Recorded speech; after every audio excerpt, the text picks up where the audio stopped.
যে লোকগুলো দেখতেছেন তারা গার্মেন্টসের গেটের সামনে এভাবে বসে আছে চাকরির আশায়।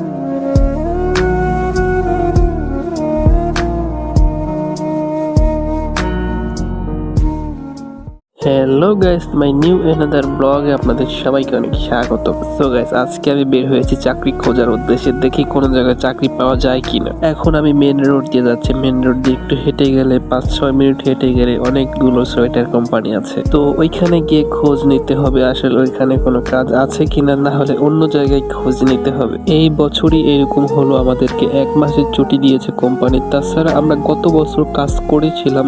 আমি এখন বাইপাসে আসলাম। বাইপাস থেকে একটু দূরে যেতে হবে, কয়েকটা সোয়েটার কোম্পানি আছে, সেইখানে গিয়ে আমাকে খোঁজ নিতে হবে। বাইপাস এসে দেখলাম ব্রিজের নিচে মানুষ বসবাস করতেছে, রাস্তার উপরে দোকান দিয়েছে। বাইপাস থেকে মেন রোড দিয়ে আমি হেঁটে যাচ্ছি, সামনে একটা কোম্পানি দেখলাম। এই কোম্পানিকে জিজ্ঞেস করেছিলাম দারোয়ানকে যে এখানে নিয়োগ আছে কি। দারোয়ান আমাকে বললো না, এইখানে কোনো নিয়োগ নেই এখন। এর পাশে আরো একটা গার্মেন্টস দেখতেছে, ওইখানে গিয়ে জিজ্ঞেস করলাম, সেখানেও একই পরিস্থিতি, বলতেছে নিয়োগ নাই। নভেম্বর এবং ডিসেম্বর মাসে এই 2 মাসে একটু সমস্যা হয়, কারণ কাজের চাহিদা খুবই কম থাকে, এই জন্য কোনো কোম্পানি নিয়োগ দিতে চায় না। 2টা গার্মেন্টস দেখলাম, 2টাতে কোনোটাতে নিয়োগ নাই। এখন আমাকে অন্য গার্মেন্টস গুলো দেখতে হবে সেইখানে নিয়োগ আছে কিনা। এখন আমি আরো সামনের দিকে যাচ্ছি। সামনের দিকে গিয়ে আমাকে দেখতে হবে যে আসলে কোনো গার্মেন্টস আছে কিনা। অনেক গার্মেন্টস চিনি, অনেক গার্মেন্টস এর নামও জানি, কিন্তু জানি না কোনটাতে কখন নিয়োগ হয়। আমি এখন চলে আসলাম বাসন সড়ক, যেটা বাইপাস থেকে 1 কিলোমিটার দূরে। মাত্র 1 কিলো হেঁটে ক্লান্ত হয়ে গেছে। এইখানে 3 থেকে 4টা গার্মেন্টস আছে। এইখানে আমাকে ভালো করে খোঁজ নিতে হবে কোনো গার্মেন্টস এর নিয়োগ আছে কিনা। 3টা গার্মেন্টস ছিল, তার মধ্যে একটা বন্ধ এবং 2টাতে আমি জিজ্ঞেস করলাম, বললো যে নিয়োগ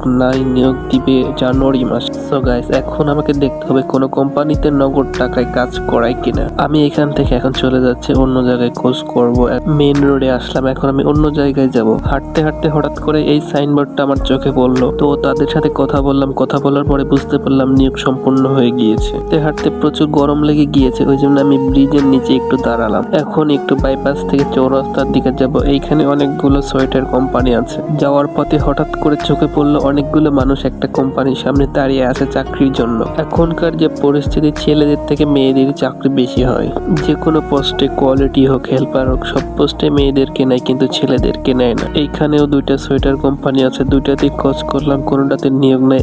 আজকে আর কোনো জায়গায় যাব না, অনেক ঘোরাঘুরি করছি, অনেক কোম্পানিতে গিয়েছি, কোনো জায়গায় নিয়োগ নেই। এখন আগামীকালকে আমাকে দেখতে হবে কোনো জায়গায় সাবকন্ট্রাক্ট অথবা নগদ টাকায় কাজ করায় কিনা। 10টা 40 মিনিট, অনেক আগে বের হয়েছিলাম, আমি 8টার দিকে বের হয়েছিলাম। এখন আগামীকালকে বের হবো, আবার নগদ টাকায় কোথাও যদি কাজ করায় সেখানে কাজ করব। তো আজকের ব্লগটা এই পর্যন্তই। আমার চ্যানেলটি সাবস্ক্রাইব